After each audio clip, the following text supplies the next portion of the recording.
Good afternoon, everyone. Today we're going to be talking about genocide.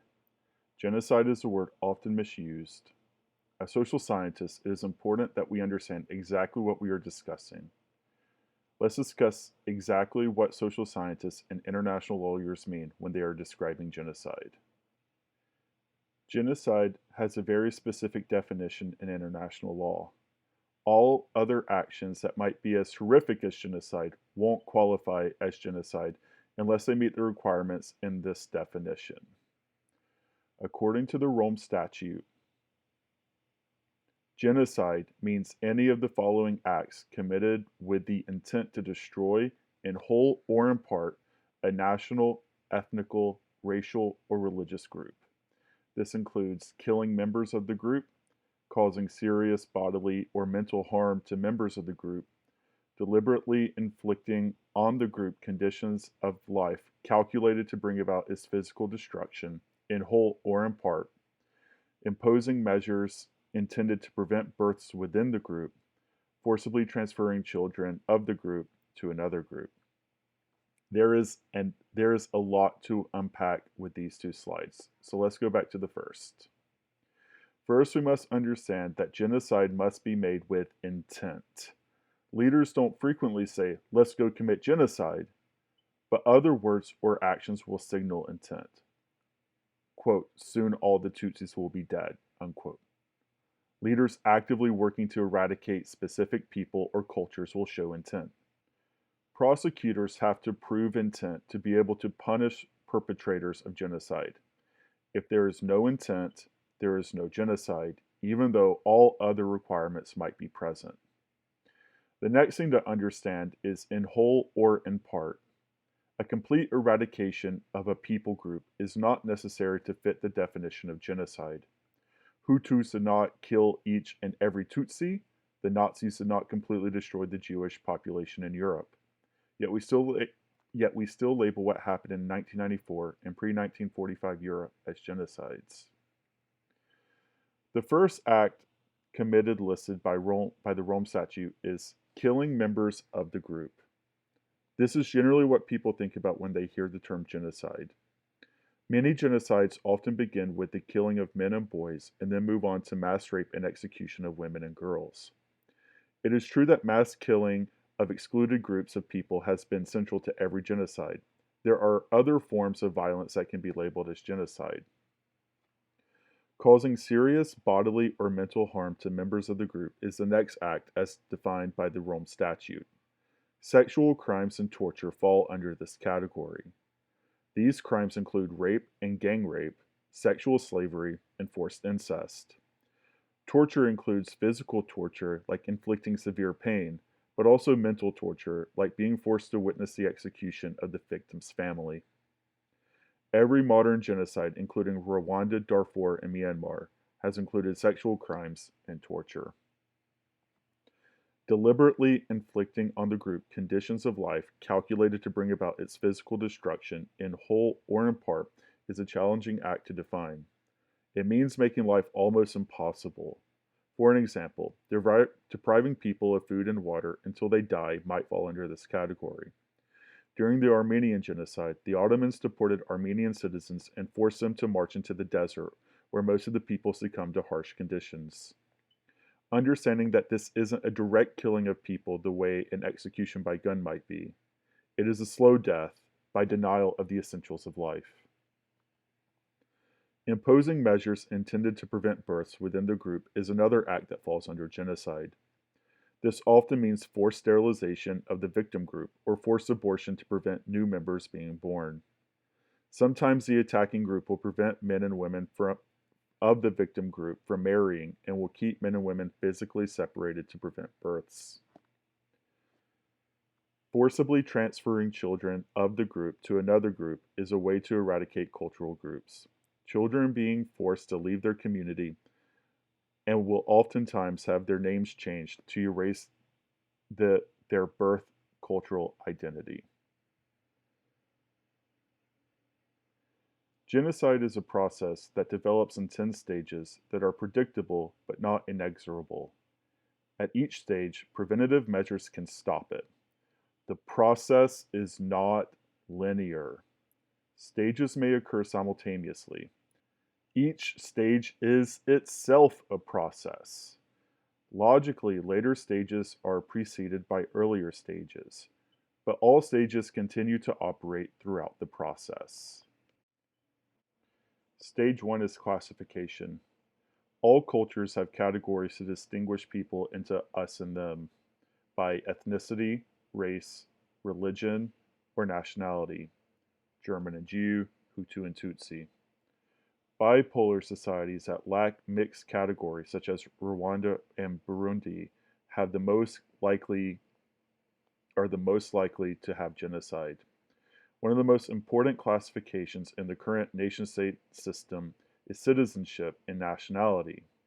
Removal or denial of a group's citizenship is a legal way to deny the group's civil and human rights. The first step toward the genocide of Jews and Roma in Nazi Germany were the laws to strip them of their German citizenship. Burma's 1982 citizenship law classified the Rohingyas out of national citizenship. In India, the Citizenship Act denies a route to citizenship for Muslim refugees. Native Americans were not granted citizenship in the USA until 1924, after centuries of genocide that decimated their population. Stage 2 is symbolization. We give names or other symbols to the classifications. We name people Jews or Gypsies, or distinguish them by colors or dress, and apply the symbol to members' groups.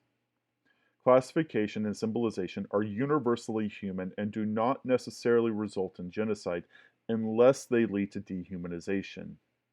When combined with hatred, symbols may be forced upon unwilling members of pariah groups, the yellow star for Jews under Nazi rule, or the blue scar for people from the Eastern Zone in Khmer Rouge in Cambodia. Stage 3 is discrimination.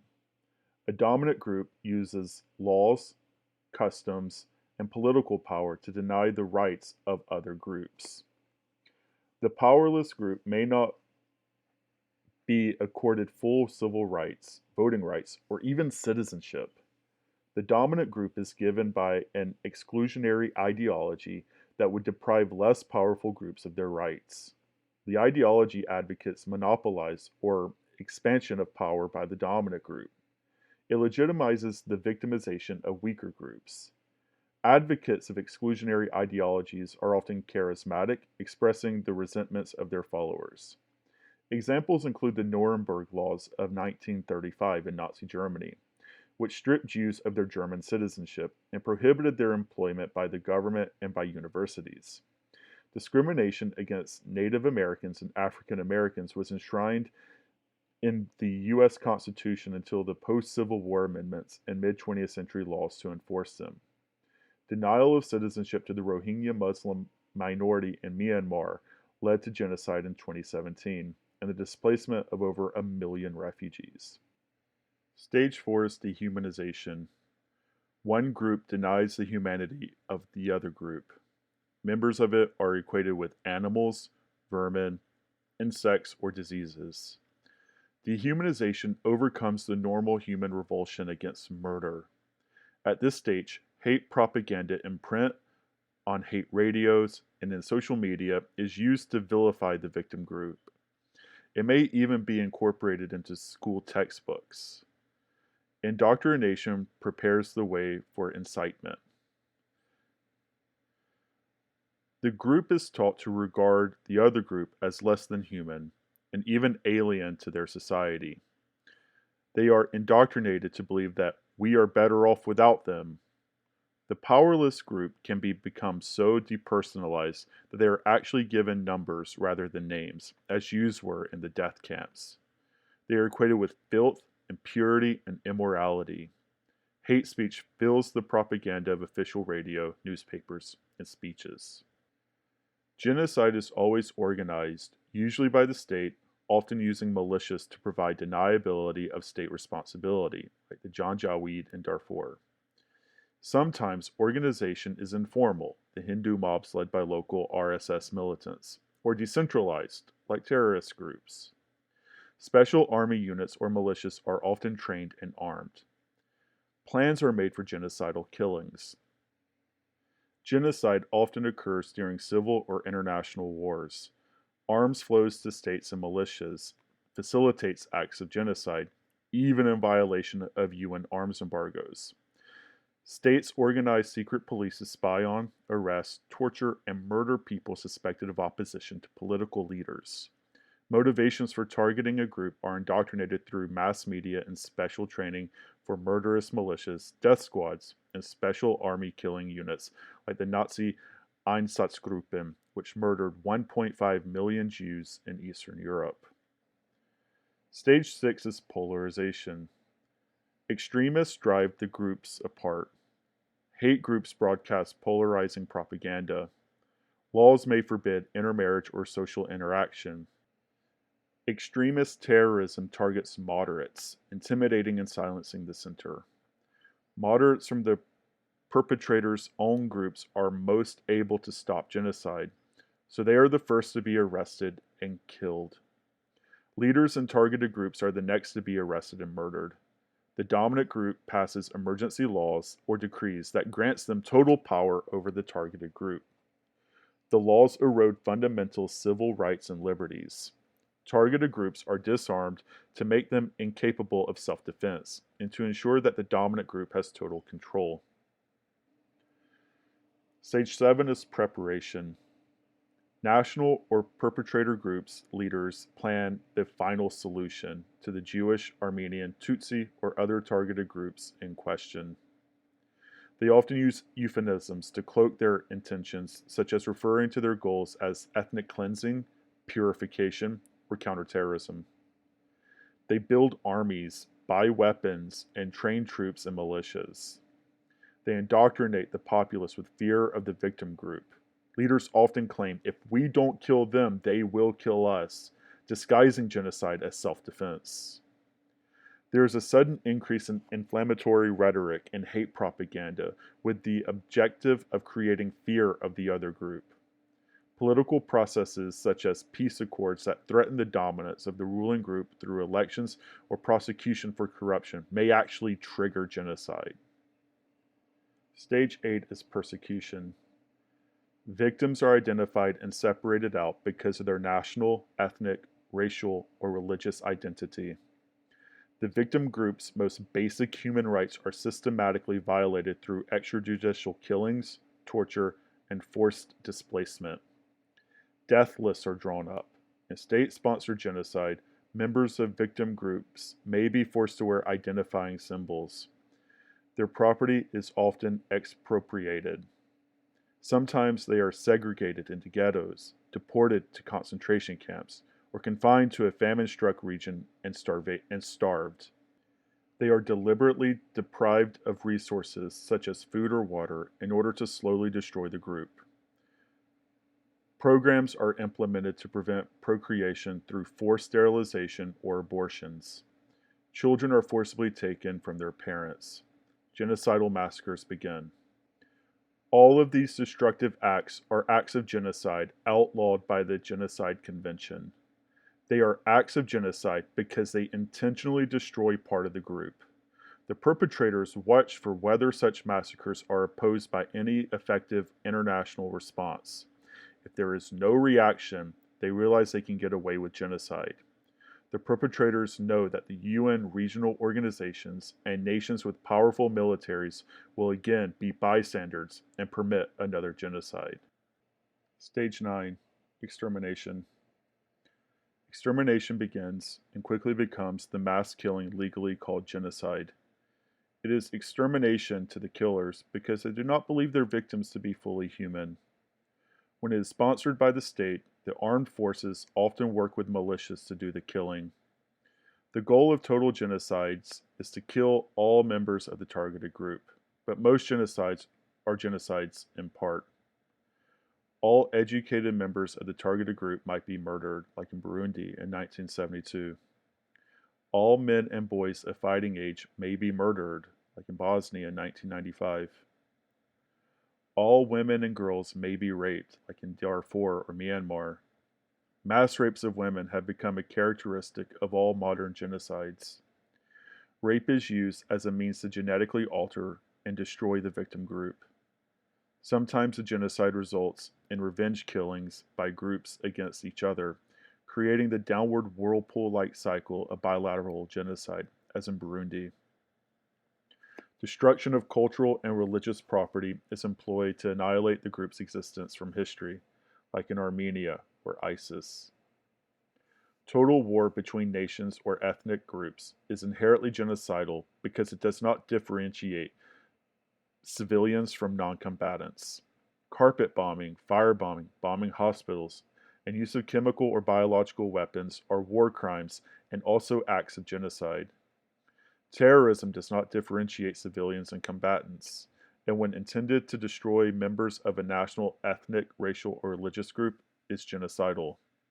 Use of nuclear weapons is the ultimate act of genocide because it is consciously intended to destroy a substantial part of a national group.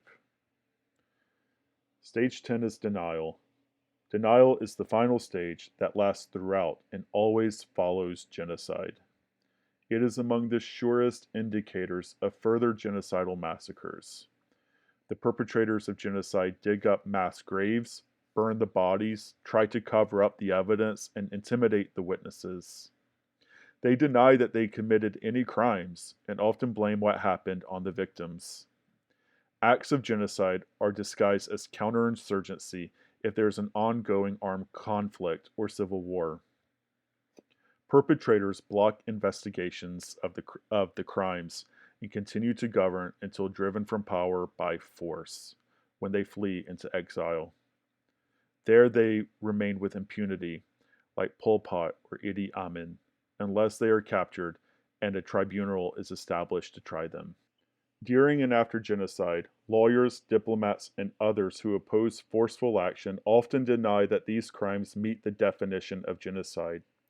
They call them euphemisms like ethnic cleansing instead. They question whether intent to destroy a group can be proven, ignoring thousands of murders. They overlook deliberate imposition of conditions that destroy part of a group. They claim that only courts can determine whether there has been genocide, demanding proof beyond a reasonable doubt, when prevention only requires action based on compelling evidence.